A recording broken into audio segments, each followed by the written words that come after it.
Hello students, आज आपके सामने एक नई रचना पेश है। इसका टाइटल है द गंगा।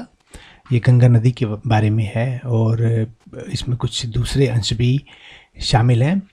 ये इसका पूरा रूपांतर हिंदी में और इसका जो भावार्थ है आज हम देखेंगे। ये लेख क्या कहना चाहता है। और इस लेख के लेखक हैं पंडित जवाहरलाल नेहरू। और एक बहुत विशेष बात जो है, जो मुख्य बात है इस लेख के बारे में मैं आपको बताना चाहूँगा कि ये लेख जवाहरलाल नेहरू की वसीयत का एक अंश है, जो उनकी इच्छा पत्र है कि उनके बाद उनके शरीर का दहन किस तरीके से हो। तो उन्होंने इसमें ये इच्छा की है और इसके साथ ही उन्होंने अपनी कुछ भारत के प्रति, भारत की जनता के प्रति, अपने सहकर्मियों के प्रति उनके जो भाव थे उसको प्रकट किया है। तो चलिए आइए देखते हैं द गंगा। तो जो लेखक हैं या पंडित जवाहरलाल नेहरू, वो कहते हैं कि मैंने भारत की जनता से इतना प्यार और स्नेह जो मुझे मिला है, तो मैं कुछ भी कर लूँ वो मैं चुका नहीं सकता।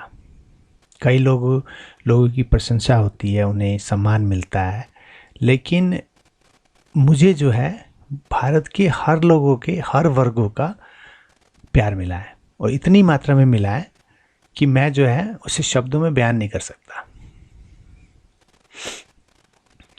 मैं तो सिर्फ यही आशा व्यक्त कर सकता हूँ कि जो मेरे जीवन के अंतिम साल बाकी हैं, मैं उन सालों में भी इतना ही प्यार पाऊँगा। और मेरे ऊपर मेरे बहुत सारे जो साथी हैं, असंख्य साथी हैं और जो सहकर्मी हैं, उनका मेरे पे कर्ज है। हम लोगों ने कई जो महान काम किए हैं और उसमें वो संयुक्त रूप से मेरे भागीदार रहे हैं और उसमें हमने जीत और दुखों को साझा किया है। और ये जो है अनिवार्य रूप से आते हैं जब आप कोई काम करते हो। तो स्ट्रेट फॉरवर्ड है। वो कहते हैं कि मुझे इतना प्यार मिला है और जो मेरे साथ डायरेक्ट, इनडायरेक्ट जितने भी मेरे देशवासी हैं, साथी हैं, सहकर्मी हैं, हम सब ने मिलके कई महान उपक्रमों को करने की कोशिश की है या फिर हम उसमें भागीदार रहे हैं। उसमें फिर हमारी जीत भी हुई है, कई में हमारी हार भी हुई है। तो मैं उनके प्रति जो है बहुत कृतज्ञ हूँ। अब यहाँ से वो अपने शरीर के बारे में बात कर रहे हैं और उसमें अपनी भावना का इन्होंने इजहार किया। वो कहते हैं कि जब मेरी मृत्यु हो तो मुझे जो है दहन किया जाए। दहन मतलब आग के सपुर्द कर दिया जाए, जैसे कि हिंदू संस्कृति में होता है।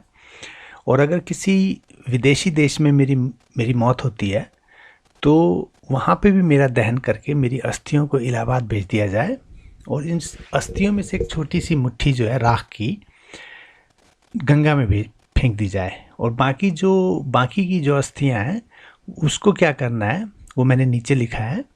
और ये जो मेरी अस्थियां हैं जो बाकी मतलब गंगा में फेंकने के बाद और जो मैंने नीचे दिया है कि क्या करना चाहिए, उसके अलावा ना तो मेरी अस्थियों का कोई भाग बाकी रखा जाए, ना इन्हें संरक्षित किया जाए। मतलब होता है ना कि ये जवाहरलाल नेहरू की अस्थियां हैं तो मतलब इसे म्यूजियम में रखें या फिर इसे राष्ट्रीय कोई संपत्ति घोषित करें, ऐसा ना हो।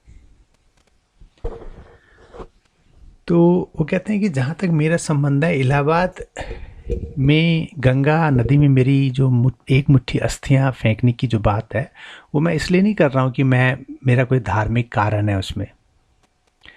मेरा सबसे बड़ा कारण ये है कि मैं बचपन में इलाहाबाद और गंगा और यमुना नदी से जुड़ा हुआ हूँ। आप में से कईयों को मालूम होगा कि इलाहाबाद में गंगा और यमुना का संगम है। तो और कहते हैं कि वहाँ सरस्वती का भी संगम है, लेकिन सरस्वती जो है वो दिखती नहीं है, वो अंदर से बहती है। और वो कहते हैं कि जैसे जैसे मेरी उम्र बढ़ती गई, मेरा ये लगाव भी बढ़ता गया इन नदियों के प्रति, इलाहाबाद के प्रति। फिर वो आगे कहते हैं कि मौसम के साथ ये जो नदियां हैं, मैंने इनको अलग अलग भावों से देखा है और इनके साथ जो जुड़ी हुई कई बातें हैं, जो इतिहास है, जो कहानियाँ इनके साथ जुड़ी हुई हैं, उसको उसके बारे में मैंने सोचा है। और ये जो है इतिहास जो है इसका और जिसकी जो कहानियाँ हैं ये इसी बहते पानी का एक हिस्सा बन गए। मतलब लोगों ने इसको अंगीकार कर लिया है, इसके बारे में कहानियाँ बन गई हैं, इसके बारे में मिथक बन गए हैं। फिर वो कहते हैं कि गंगा विशेष रूप से भारत की नदी है और भारतीय लोग इससे बहुत प्यार करते हैं और इसके साथ ही जुड़ी हुई हैं कई यादें, कई नस्लीय यादें, कई आशाएं हैं, कई जीत का उन्माद है, कई भय का माहौल भी इसके साथ रहा है, हार का माहौल रहा है, जीत का माहौल रहा है। तो ये सारी बातें। तो गंगा विशेष रूप से भारत की नदी इसलिए कही जाती है क्योंकि इसका जो उत्थान है भारत में हुआ है। आप कई नदियां हैं जिसका उत्थान भारत में ना होके विदेश से होता है। विदेश वो जो मतलब जो हिमालय से जुड़ी हुई हैं, हिमालय की जो रेंज है उसमें कई देश आते हैं, तो उन देशों से भी निकल के कई नदियां भारत में आती हैं। लेकिन गंगा जो है भारत से ही निकलती है और भारत में ही इसका विलय होता है। तो लेखक कहते हैं गंगा विशेष रूप से भारत की नदी है और ये जो है भारत की संस्कृति और सभ्यता का प्रतीक रही है, हमेशा बदलती रही है, हमेशा बहती रही है, लेकिन फिर भी वही गंगा है। तो पानी जो है हर क्षण बदलता रहता है, देखने में समान लगे लेकिन ये एक बूंद बूंद से बना होता है और बूंद की अपनी एक प्रकृति होती है। तो कहते हैं हमेशा बहती हुई, हमेशा बदलती हुई, लेकिन फिर भी वही गंगा। ये मुझे बर्फ से ढकी हुई हिमालय की चोटियाँ और उसकी गहरी घाटियों की याद दिलाती है। मैं इसे बहुत प्यार करता हूँ। और उसके बाद जब ये नीचे आती है, मतलब बहती हुई हिमालय से निकल के जब ये मैदानों में आती है जहाँ मेरा जीवन और काम ढला है, मतलब इलाहाबाद तो मैदानी इलाका हो जाता है, तो कहते हैं जब ये वहाँ आती है तो मैं उसी इलाके से हूँ और वहीं मेरा जीवन हुआ, वहीं मेरा काम भी मैंने काम भी शुरू किया। फिर ये गंगा के बारे में आगे कहते हैं कि जब सुबह की सूरज की रोशनी होती है तो मुस्कुराती होती है, ये नाचती हुई ये चलती है, और जब शाम हो जाती है तो ये शाम की परछाई के साथ ही ये काली और रहस्य से भर जाती है। सर्दियों में ये छोटी हो जाती है, धीमी हो जाती है, और मानसून के जब बरसात का समय आता है तो इसकी गड़गड़ाहट समुद्र के जितनी बड़ी छाती और समुद्र की जैसी ही नष्ट करने की ताकत इसमें आ जाती है।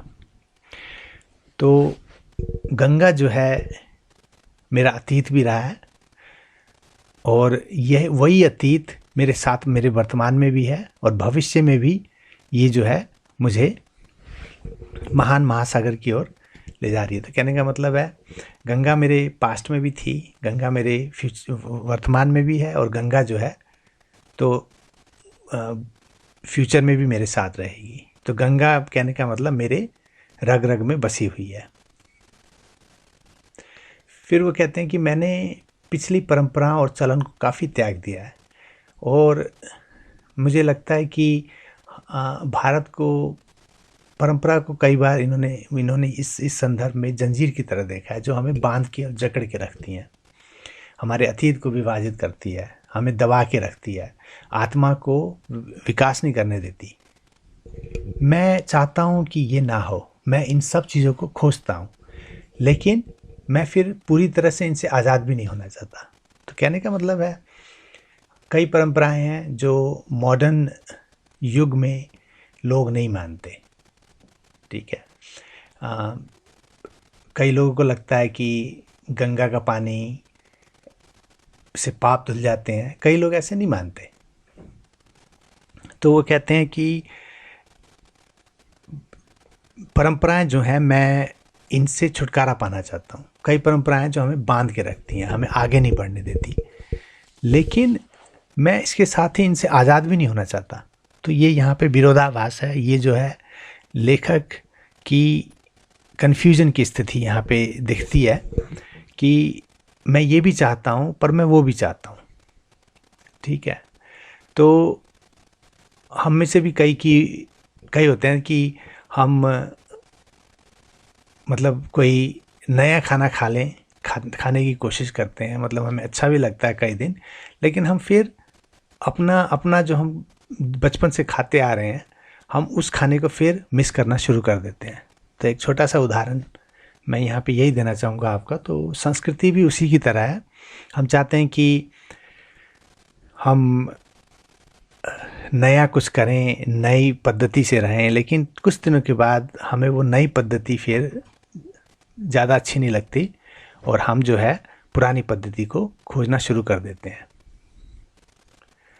फिर वो आगे कहते हैं कि मुझे जो हमारी विरासत रही है, जो मतलब हमारा चलन रहा है, जो संस्कृति रही है, जो सभ्यता रही है, उस पे मुझे गर्व है। और मुझे इसका भी पता है कि हम एक बड़ी चेन जो है, मतलब हम एक अखंड श्रृंखला है, एक चेन है, और उसमें हम सब एक छोटी छोटी कड़ी हैं। और वो कड़ी इतनी पुरानी है जितना भारत का प्राचीन काल का इतिहास। मैं इस श्रृंखला से अलग नहीं होना चाहता, मैं इस श्रृंखला से को तोड़ना नहीं चाहता, मैं इससे संभाल के रखना चाहता हूँ और मैं इससे प्रेरणा लेता हूँ। और मैं उसी सांस्कृतिक विरासत के लिए कहना चाहूँगा यहाँ पे, जो कि मेरी आखिरी श्रद्धांजलि भी है, कि मेरी एक मुट्ठी भर अस्थियाँ इलाहाबाद में गंगा में फेंक दी जाएं, ताकि वो उस महासागर में मिल जाएं जो भारत के तटों को धोता है। तो आपने देखा होगा दोस्तों कि भारत 3 ओर से समुद्र से घिरा है, इसलिए भारत को उपमहाद्वीप भी कहा जाता है। महाद्वीप वो हो जाता है जो चारों तरफ से समुद्र से घिरा होता है, जनरली आपको ऐसे बोला जाए तो और जो मेरी बाकी की अस्थियां हैं, जो मेरी बाकी जो बच जाती हैं, उसको जो है आप हवाई जहाज से ऊपर ले जाया जाए और वहाँ से ऊंचाई से उसे उन खेतों में बिखेर दिया जाए जहाँ भारत के किसान मेहनत करते हैं, ताकि मैं जो मेरा नश्वर शरीर है वो भारत की धूल और मिट्टी से मिलकर भारत का ही एक अप्रभेद्य, मतलब जिसे ना तोड़ा जा सके, भाग बन जाए। मैंने इस वसीयत और इच्छा पत्र को नई दिल्ली में 21 जून 1954 में लिखा है। तो दोस्तों, ये था इस लेख का हिंदी रूपांतर। और आपने देखा कि इसमें अपनी वसीयत में जवाहरलाल नेहरू ने अपनी भावनाओं को, अपने प्रेम को इस वसीयत के द्वारा प्रकट करने की कोशिश की है। उन्होंने अपनी अस्थियों को किस तरीके से भारत का एक भाग बनाने की कोशिश की है और अपने प्रेम को दर्शाया है भारत के प्रति। तो दोस्तों, आज के लिए इतना ही। जल्दी एक दूसरे लेख में आपसे फिर मुलाकात होगी। तो तब तक के लिए गुड बाय। जल्दी आपके सामने फिर प्रस्तुत होंगे।